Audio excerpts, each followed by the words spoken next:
Welcome to this episode. I'm excited to have a guest today. I have Melissa Carty here. She has been working with me for 6 months, and she's a former teacher.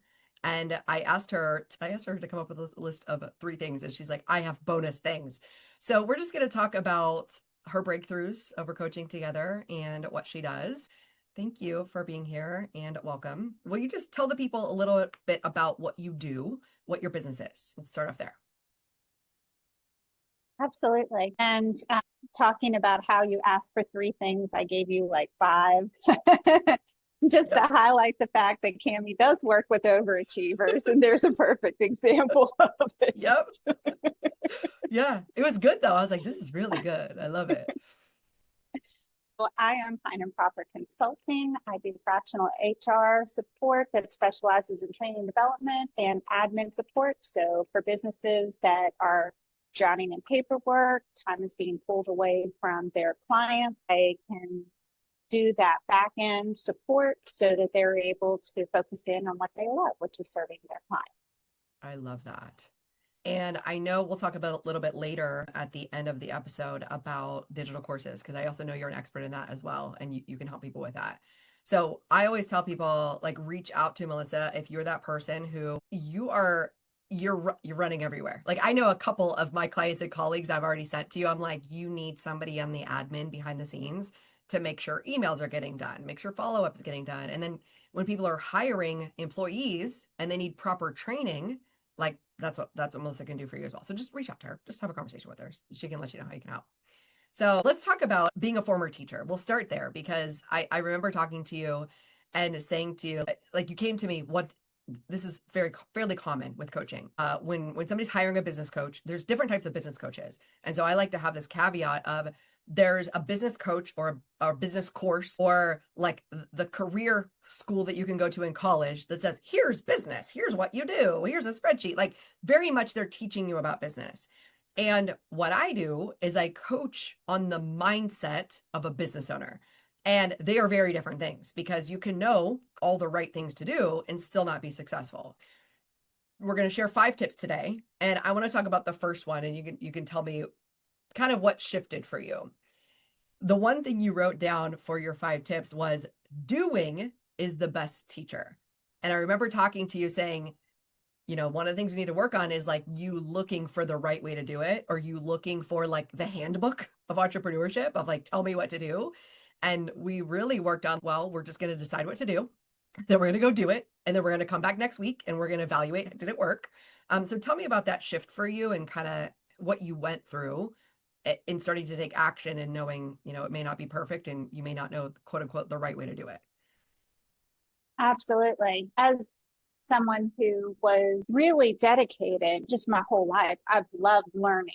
And learning so much of the time has a right answer and a wrong answer. And immersing myself in that world as having been a teacher, doing graduate school and such, that I felt like there was a right way. Clearly, I was getting lost in the sauce. I last year had worked with a state-run organization who provided wonderful support, but it was very general to any type of a business. And it was very much by the book type of support. And I think that if my business had been a different type of business, it probably would have been great. I think it really serves businesses where they're starting off with large amounts of equipment and having a storefront and having employees and making sure that you're following the laws. That's very important, but that's not my business. I have no storefront. I work from home a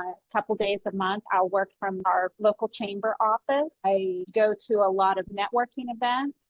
I provide a service that I connect with my client and get information, but then I go off and do it on my own and check in and get feedback. And I don't have any employees. So there was a lot of information that was being given to me that just didn't apply. And I was just, like you said, just scared of messing up because opportunities, you may have many opportunities in life, but that doesn't mean you're going to get the exact same opportunity over and over again. And you have to be positioned so that you're ready to move. If someone is ready to give you an opportunity, you need to be there and present yourself as the expert that you are and be able to move forward. And I have worked years in education with K-12. I've worked years in training and development with adult learning, and I have developed that expertise, and it should come across. And that's what you help me to do, is to just get your stuff done that you need to for the next step and do it. Yes. That's so good. Just get out there and try. Yes. And I'm curious for you, a lot of people, again, I work with very similar types of clients. They're looking for the right way. They want to do the right way because they think if you get it right, you're going to get an A, right? You're going to succeed. You're going to get the goal and you won't fail, right? Now, in entrepreneurship, failure is guaranteed. You're going to go out there every day and like, that didn't work. Well, that didn't work. And then you've got to get up again and again. So let's talk about like the number one thing that you learned how to do, which is get in front of people with a heart of service. So that's like the first thing we worked on, was getting out there, introducing yourself. So tell us a little bit about what that experience was like. And if you have any mindset tips for the people out there in the streets, going out to networking events, or anything you've learned in getting out there, meeting people and telling them what you do. Absolutely. Heart of service has just always been a part of my life. Even as a kid, my parents set the example with being volunteers in our community. I did a massive amount of volunteer work as a child. And then, of course, in education, it's all still there. And even though I worked a corporate job, as part of an HR team, it was still an organization that does so much volunteer work. And I had volunteer opportunities while there. So that part was an easy transition for me to know that it gives me a chance to be able to serve my community and to help others and through my business.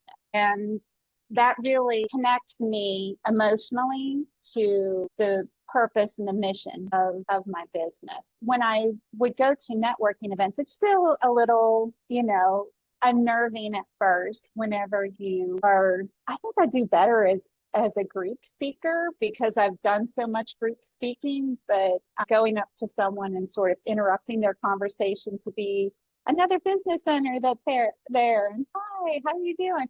But that's okay. I've gotten to the point that I've done it enough that I know that I may be the exact person they were hoping to see at that event. And that's great. And I may be someone that they're going to drop my business card in the trash can on their way out because they don't need my help.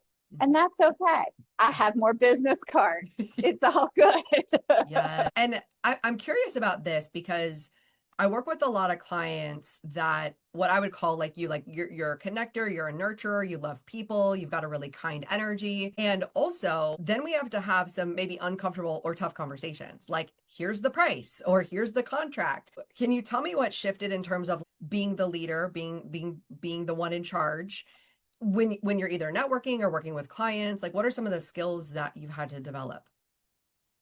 Yes, I was very accustomed to being the leader within a classroom. No one walks into a room with 25 or 27 10-year-olds and not take the position of the leader and it's going to survive the day. And you really helped me to take that energy and be able to shift it into my business.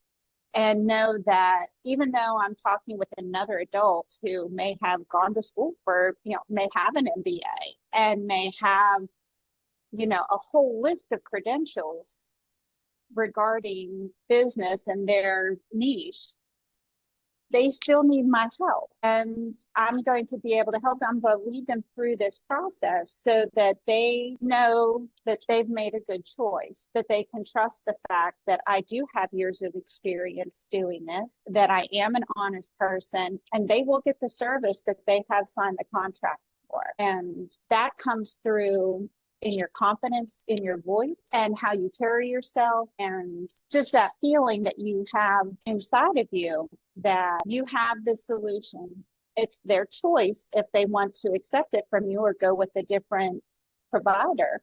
And that's fine. That's their choice. But I'm going to present it in a way so they know that I am, in fact, a safe bet because we're all taking risks as business owners. I like how you gave that example of pulling from your identity and the energy of a teacher. And so anybody listening, I sometimes I call it mom energy, right? Like if you got little kids, you know what mom energy is. Like you go to bed, you do that. Like, so it's like you could either it's a past job or it's a time where it's summer camp. So it's like you pull forward the identity or energy of some version of you into your business. And I think that really helps instead of being like, oh, I'm a new business owner. I don't know what I'm doing. You're like, hold on, I'm an authority. I'm good at this. I've been doing it for years. And like, I'll bring that teacher energy.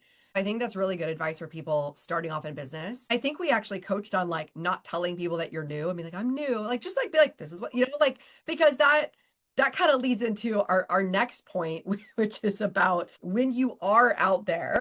This is how you wrote it. So I'm going to say it. You said, I'm more aware of when others are viewing me as a new business owner as a mark. And so this is number 3. We're talking about don't spend money on quick fixes. And once you're out there, a lot of people, you might be trying to sell your service, but they're also trying to sell you their service. Tell me your experience on navigating that and coffee chats and conversations with people who maybe saw you as somebody to sell to and what you did about that.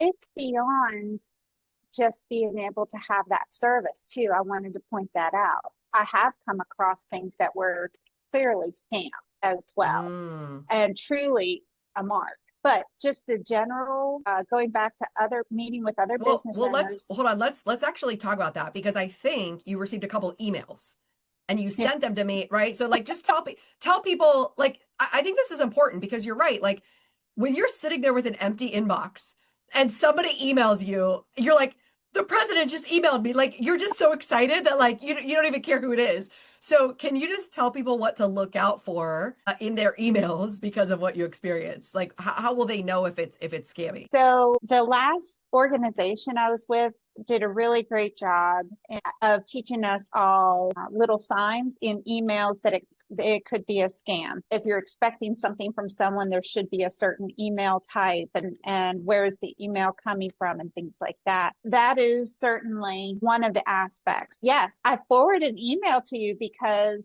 it didn't immediately raise any red flags with me, but I was like, what is really going on here? And you were like, that's me.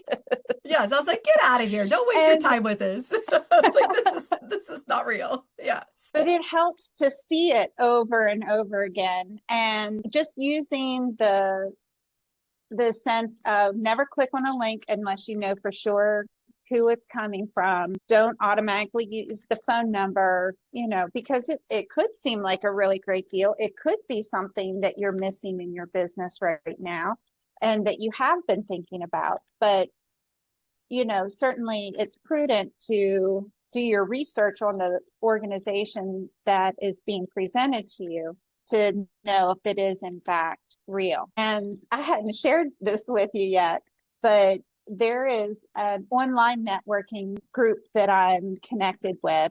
One of the other members on there started reaching out to me about my upcoming workshop and was saying, oh, let's connect, let's talk. And I'm like, sure, and I didn't think anything about it because they're also a member. But this is an unpaid membership. And so I don't know how much background work anyone did on members being able to join. And I just sort of got a few red flags because then I said, sure, and I sent my calendar link for us to be able to connect. And he didn't want to connect through my calendar link. He wanted to connect through WhatsApp. And I'm like, this sounds fishy. And I did some research and I can't find any footprint of this business. So yeah, I'm getting ready to report their profile. Yes. I think the mindset behind this is we get so excited, and I call it pick me energy, where we're like, somebody picked me, and we're just so excited. And that has a lot to do with self-concept, which is like the way I present myself, the way I think about myself. And so I don't ever say this to my clients to be a Debbie Downer, but I say it to say like, take your authority back use your brain to be like, I wonder what they might want from me. And so a lot of times I have people reaching out my DMs every day, telling me about YouTube or this or that. They can fix my website. And I just respond now and I say, are you looking to hire a life coach? That's all I say. So like they'll try to ask me questions. I'm like, they're like, how long have you been coaching? I'm like, you can go look at my page. So I say, why are you trying to hire a life coach? So I just like shut them down. And that like, if they're a real client, they'll be like, yeah, I'm curious. If they're a spammer, they're just going to stop talking to you. And I will say, there's a good story that happened. One of my clients got an email from Oprah and I was like, that's suspicious, right? So I just said, I said, check it out. Go to the website, go like all the things you said. She actually was on the Oprah podcast. Like it actually was legit. Yes. And we were like going through a manifestation challenge and it happened while we were manifesting and like Oprah reached out. So like it could be real. And also like make sure you do the legit stuff because as a new business owner, like you said, they know that you don't know and they will kind of use that energy. I like that. And then let's talk about like the second part of that, which is don't spend money on quick fixes. They usually don't fix the problem. I kind of have a rule for my clients. I'm like, you've already paid me to coach you. Let's pause and decide what other investments we want to make because everybody is going to be telling you to get this program and get this thing. And I'm always like, let's talk about it. I'm not saying don't do it, but I'm like, let's always talk about it because what I see with my clients is usually they think that is the secret sauce, especially when somebody's selling you marketing. They're like, oh, we're just going to this $5,000 marketing package. So I just want to know maybe some of the things that you maybe thought you needed that you realized you didn't really need. Tell me about that. Yes, before I started working with you, I had been approached by a marketing consultant, and thankfully they had it in their fine print that if at any point you decide you don't want their services, you can get your money back. And I had only put in the scale of talking with other marketing agencies, it was relatively inexpensive, but every penny counts when you're starting a business and you don't have any clients yet. And I had went ahead and purchased it. After talking with you, I realized that the marketing that they were going to be providing, although may be perfect for a different type of service provider, it is just was not going to reach my potential client. And pouring advertising into a location that I believe the term is called spray and pray, yeah, thousands of people might possibly come across it on these different locations, but that doesn't mean that that's the person that has any intention of ever having your service. And the services I provide are geared more towards people that have a specific niche knowledge. So they may want to have a digital course made, or they want to present, become an authority on that topic in their own right, and they need help with their presentation. So maybe they want the collaterals, they want admin support to be able to get their travel plans, those types of things, or a business that needs to have new onboarding training created or something revamped that to keep them government compliant with their training their employees. I mean, what percentage of the population is that? It's not Correct. huge. It's not like mowing lawns, which is a great service. And as long as you're a homeowner, you're probably Yes. at least interested in that. And so having that type of advertising definitely makes sense. And thankfully I was able to get my money back. Yes. And I do think like with repetition, right? Like when we coach over 6 months, your brain slows down, right? I think, and this has happened, you're not the only one. This happens with every single one of my clients. Somebody's in their inbox telling them they're going to go to the Oscars, telling them they're going to be on a TV show, like telling whatever. And it stems from the thought of if I have a bigger audience, if I get on something professional, if I'm seen by more people, then they'll hire me. But to your point, they've got to be the right people. And then what I always say is, like you said, yeah, every penny counts. The best marketing in the beginning is word of mouth marketing, relationships. You take your little human self and you go meet real humans, and it's free or low cost, right? You just go to networking events. And so for people who are brand new in business, that is the most effective way. And that's what built me a 6-figure business. And as you're doing it, you build confidence. You learn how to talk to people. You learn what to say and not to say, like through painful experience. But even just seeing you now, I can already tell you like, this is what I do and I'm really good at it. Like that practice has really developed your confidence in speaking to people. So I think that's really important to remind people. I'm not ever saying don't pay for marketing, but Yeah. I had a client that had a brick and mortar business with multiple locations in New York City or in New York. He targeted and spent thousands of dollars because he has a brick and mortar in a city. So like I'm speaking Yeah. to solopreneurs, brand new, selling a service.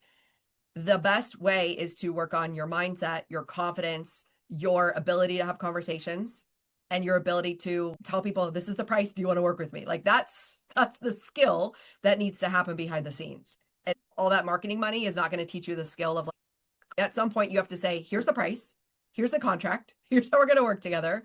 And you won't be able to avoid having that conversation if you want to make money in business. What do you think has shifted for you in terms of like talking about money, contracts, any of that kind of stuff? I wasn't even aware of the nuts and bolts, how to have a contract and create it, to have the software set up to be able to accept money, Mm-hmm. or what it would look like if someone were to need a refund, under what conditions, all of those little nuances that need to be resolved. Of course, with teaching, the little ones come to you and you take care of them, you know. Yes. There's certainly no contract involved there. And even in my corporate and federal work, the work that I did, I was brought on after all of those conversations took place. And even though I may have had the opportunity to look at the contracts, I was looking at it through a lens of making sure that I fulfilled everything, not looking at it to understand the legality of all of the pieces. You know, that's just wasn't my purpose. It was just to go in, okay, these are my responsibilities. Did I check all of, like a checklist? All of those are done.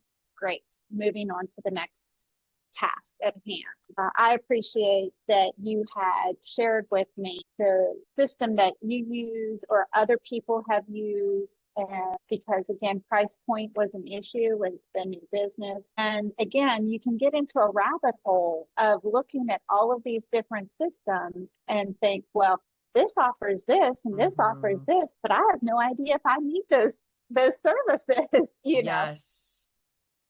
So I ended up thankfully finding a business attorney through a friend at church, and he gave a friends and family discount. So that was great. And you were able to help me understand exactly which features I would need in collecting payments. And so that made it very easy then for me to make a decision on which software system would best serve my client. And I was able to get those pieces in order so that when a new client presents themselves, I'm able to walk them through that onboarding process in a meaningful way where it doesn't seem scattered.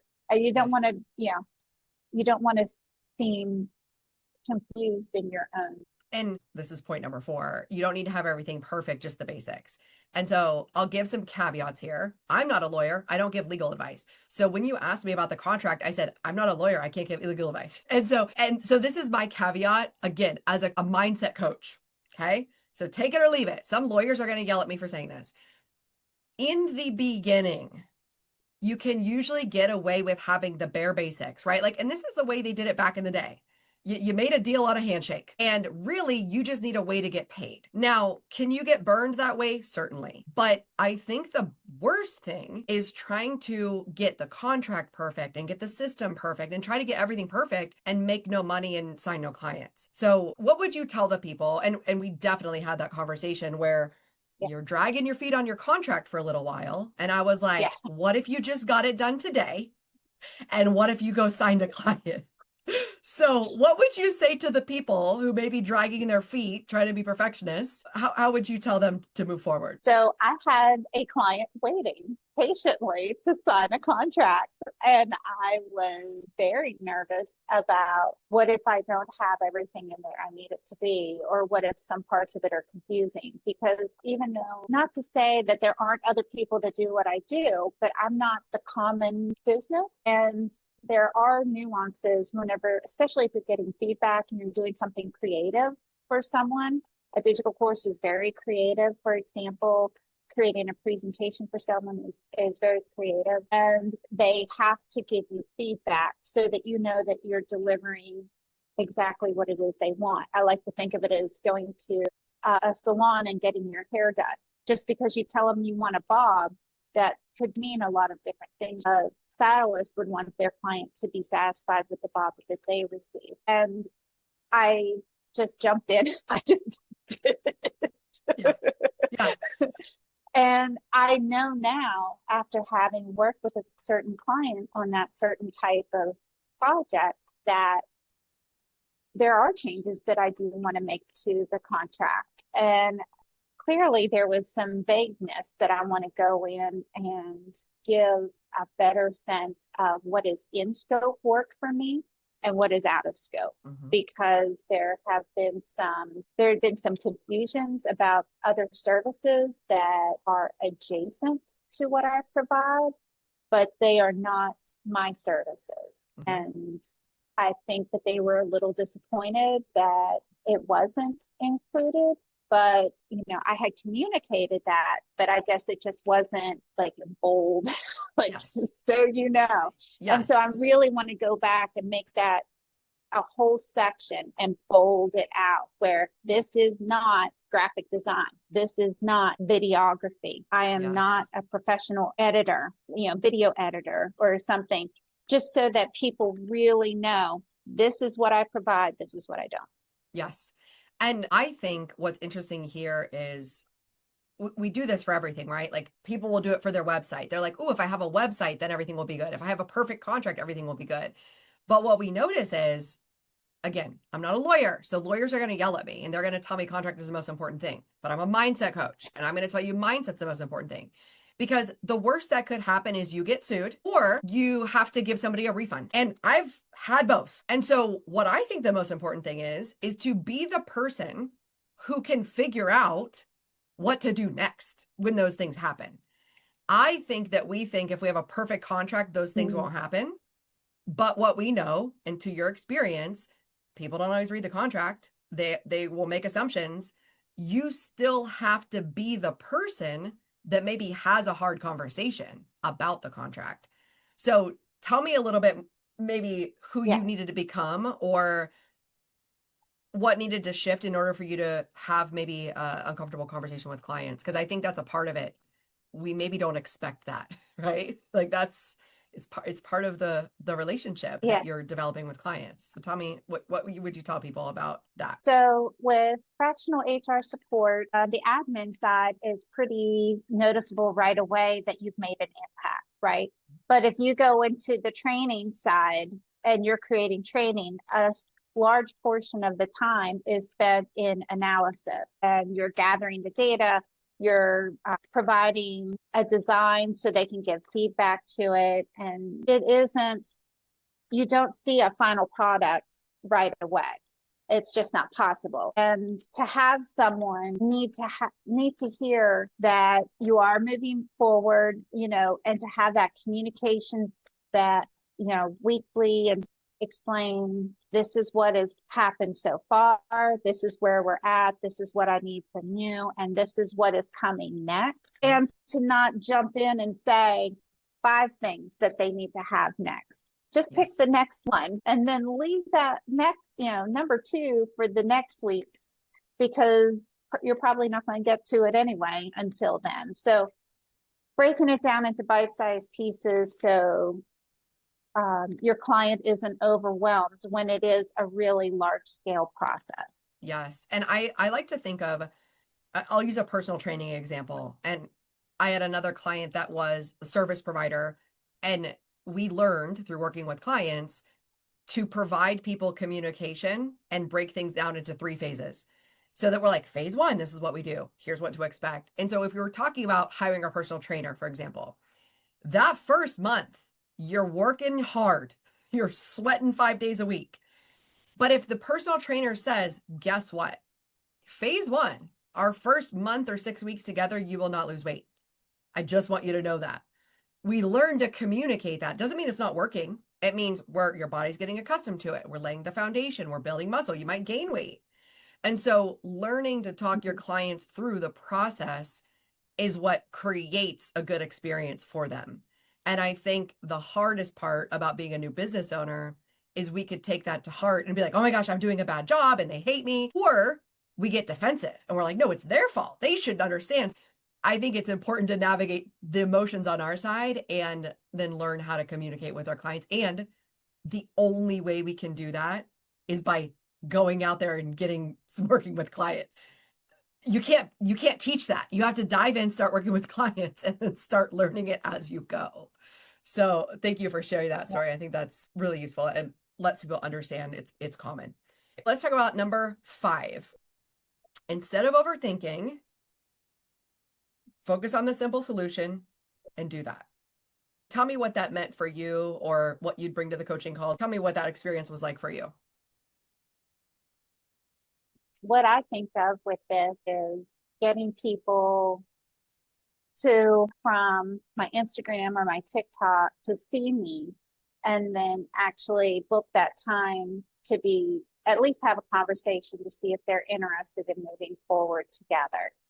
And I had struggled with that, and you had helped me with my Linktree account and getting that set up and thinking about all of the products that I need to have in my Stripe account to have it aligned with the Linktree account and have that those are my topics then that I'm going to talk about on TikTok and Instagram. Everything has to align, and you can go onto social media and talk about anything you want. But if you don't have a way for someone to easily get from social media into a one-on-one conversation with you, you've lost that opportunity. And having that as being a simple solution helped me to move forward, and the stress of everything new. And it can become overwhelming because I just set up this system yesterday and now I've got to set up my account in another system today, and tomorrow I'm going to do that. And it's managing your own passwords, let alone, someone else's passwords, and having everything organized and structured in a way that you can grab it, you know what it is you're doing. And while you're doing it, go ahead and jot down some notes. Those are eventually going to become your own SOPs. That way, if you do get to a position in your business that you are able to bring on some help, other people will know how to do it as well. Or if you go on vacation, you come back and you're like, I haven't been in this system in 3 weeks. What am I doing here? Just to have that as a brain refresher. So it gets overwhelming. But, Kim had talked with me about tapping. I had gone to her breathwork classes and being able to just breathe and let it go. Yesterday is finished. Today is today. I'm in the present. What do I need to do today? What is the simple solution that I can do today that's going to move me closer to having my system set up so that a client will have the best experience possible? Yes, I love this. And I'll say a couple of things here. So first of all, as you were describing that, I was like, everybody hire Melissa so that you can get your SOP set up, because you're very, very good at that. You're very organizational. You're very spreadsheet, like you have everything. Now, in your case, sometimes it hindered you because you were like, I need to do all the systems. My website needs fixed, right? And so I always say, this is what makes you a great person for people to hire, because like you're good at systems. And also I tell people, just get out there and let it be messy. Like the thing that you just said was like, what is the simplest thing today that's going to like allow a client to be onboarded? And I think what happens is, and this is why I tell people, like when they're coaching with me, and listen, this is going to sound controlling, but I promise you it's for your highest good. When they're coaching with me, I'm like, don't listen to other things about business, because other people, like I'm teaching you word of mouth marketing, go out there and network, do as many free things as you can, show up on social media imperfectly, just tell people what you do. Like I'm like pitching you, go out there and do it imperfectly. Now, if you listen to another business podcast, they're going to tell you, well, do your website and then record a podcast and then make a funnel. And then you need to have Instagram and you better do it this way and the algorithm. So what I see with my clients is that creates overwhelm, and they're trying, quote unquote, again, to do everything perfectly instead of just thinking like, what is the easiest thing that's going to put me in front of a client today? Like, what is the client journey? What do they need? And even just sticking to maybe two social media platforms, and you don't even need to be on all of them. And then I would also like to know like about your journey with social media, because I remember, and this is very common in the beginning for my clients, it's like hard for them to post once a week, right? They're like, once a week, that took everything in me. And then they're asking me like, is it okay? Should I post this? What do you think? And they're like really like looking for permission. And then they eventually get to a point where I'm like, go post again, go post again, go post again. Like it's not one post that builds clients. It's all of the posts and all of the networking. So what would you say has shifted? Because now you're doing live streams on LinkedIn. So what would you say has shifted Yeah. from the beginning of like trying to show up to now like showing up in a bigger way, becoming more visible? What has shifted for you? I think that the challenge helped a lot, Hmm. and you gave me the mindset because when we first started, I didn't have a business TikTok account. And you said, that's your sandbox. Don't worry. Just it's TikTok. The kids are on there dancing and doing crazy things. Just go and have fun and experiment. Yeah. And my camera has Yep. shifted. We don't have to be perfect. I Just love it. have fun with it. Yes. Yes. And so that's what I did. And one of my posts, because I kept trying to come up with things to post to be able to be a part of the challenge. And it just so happened that the fire trucks had been at our house. And we had a situation where there was smoke in the house, and the fire alarm in the house did not go off. And our local fire station they're wonderful because I'm short. Even with a ladder, I wouldn't be able to reach it. And so they'll come out and put up the new smoke detector. And while they were here, I snapped a picture of the fire truck being in our driveway, and I took it and put a spin on it. I just basically went through my camera roll and thought, what could I put a spin on of something that I already have? And I thought, don't wait until your paperwork is a dumpster fire. Reach out for help. And I put this crazy music with it. And it was my best viewed post. It was just Yes. absolutely nuts how it blew up. I love that. And she's referring to my TikTok trash challenge, which I do a few times a year. So just go over to TikTok to see what I'm doing. It. The mindset behind that, the reason I do this for my clients is because we can get trapped in the platform and what we think we're supposed to do on the platform. So like Instagram, you're supposed to do it a certain way. LinkedIn, you're supposed to do a certain way. And I find that that causes like overthinking, freeze mode, I don't know what to do. And the emotion is confusion or overwhelm, insecurity, I don't know what to say. And so what we want to get you into is that state of like confidence. I know what I'm doing. I can help you. And we take all of the pressure off. So we just go to TikTok, say whatever. That's why I call it trash. Post your trash out there, right? What your trash is somebody else's treasure. And I remember I did that for the first time maybe 5 years ago, and I signed $15,000 worth of clients or by just being like, I don't even know what I'm saying.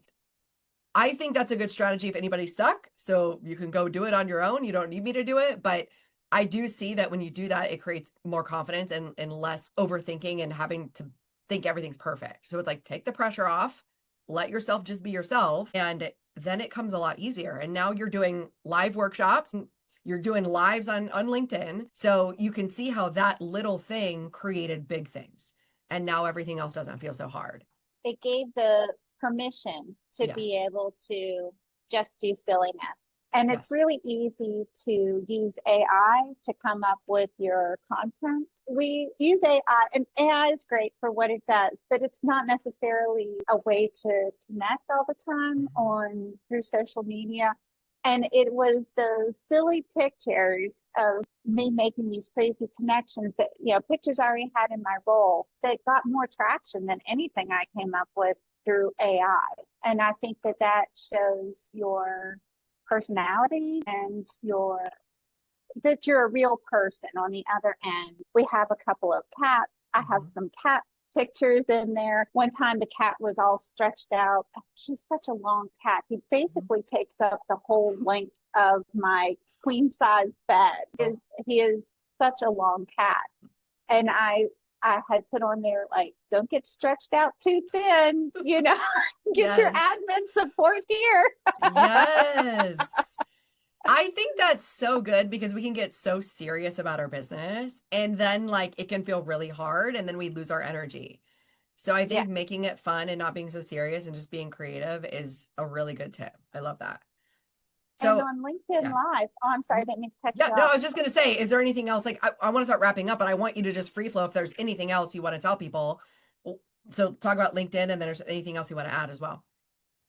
I was just going to share with LinkedIn Live, we've gotten, and I say we, my daughter works for a social media business and she will join me on the LinkedIn Live. So it's more of a conversation. And we have received better feedback, I think, than the times that it was just me sharing information because yes, we talked about business topic, and we rotate the topics, but to be able to show us as a mother daughter, we have, I think, a really great bond together, Mhm. and people were able to pick up on that her and I just have fun together. And I Yes. think that translates over to show our warmth and our caring natures and I think that that means something now with social media. There's so much out there, people have choice of what it is they want to watch and why not let them see the real you? Yes. And I just saw somebody speak at a local event about Instagram, and I think this is good news for everyone. We're actually getting back to messy, authentic, real life on Instagram. There was a season of time where everybody was professional, highly curated, beautiful photo shoots, like Mhm. perfect hair. There was a season of time where that's what created millionaires. And now I think a lot of people are sick of it, right? They like realize it's not real. And so I just want anybody else to hear like being real, raw, a normal human, especially in the age of robots, it's actually going to make you stand out. So this is just a reminder you don't need to be perfect. And I want to commend you for getting started doing lives and then experimenting and realizing actually it feels better for me. I like it better to have my daughter on. And you wouldn't have known that unless you just started doing it. So like that Yeah, speaks to just do absolutely. it, just experiment, and then you'll keep figuring it out and getting better over time. Yeah. And that was All you, right. Kim. Thank you. Yay. Well, it was you. You took the action. And I always say this. I always and I'll ask you this. I think this will be our final thing to close, and then we can let everybody know how to connect with you. I always ask my clients, especially the ones that are taking action every week, and I'm always because there's some that do, some that don't, and I never, I'm never like putting people in a hierarchy, but I'm always looking at like what is the thing that gets people results, and then how can I be a better coach to coach them.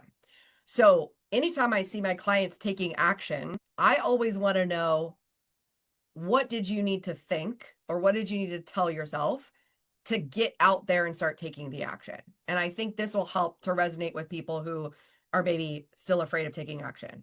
What worked for you? You have permission. And there was something you had said. I ended up putting on a card on my bathroom mirror. The only person I need permission from is me. Mm. And I just had never realized that. I don't know that Yes. that I can give myself permission to be silly on the internet. And I can give myself permission to be serious on the internet. And it's okay either way. There's an Yes. audience for that. And as long as I'm being the real me, I have a genuine heart of service to my clients. I am providing them with quality service. At the end of the day, that's what's going to help me sleep at night. Yes. I love that. And I love hearing it back because I was like, I got goosebumps. That's so good. I need to remember that. I don't even remember telling you that. So We all need to hear that. You give yourself permission. I love it. Let people know where to find you. What are your favorite platforms and where can they connect with you? I know you have an event coming up, so we'll talk about that as well. So go ahead and let them know where they can connect with you. The website is pine-proper.com if you want to go there directly to be able to get a free 1 hour consultation. We can go through and talk about what it is that your business needs and see if we're a great fit. And to see me on social media, Pine and Proper Consulting on LinkedIn has its own page. I have my own personal page, which is linked to it. So Melissa Carty, and I am on Instagram as Pine and Proper Consulting, and I have TikTok at Pine and Proper Consulting. If you do a search, you'll find me. Great. I love it. And you also have a workshop coming up in August, and this is August 2026. So will you tell them a little bit about that workshop and who it's for? This workshop is how to build a digital course the right way before you create it. It is for someone who wants to have a digital course, but they're a do-it-yourself kind of person. They want to have full control over their digital course, or maybe that's just their budget right now, and they want to start somewhere instead of going all in with someone to create it for them. I've got you covered. Just come on to the workshop. You'll be able to find out what it is you actually need to be able to create your digital course, and what else that is sort of nice to have, but not necessary, because it is a lot. So it's a big process to create a digital course. And it is really easy to fall into rabbit holes online because there's so many different ways that you could do it.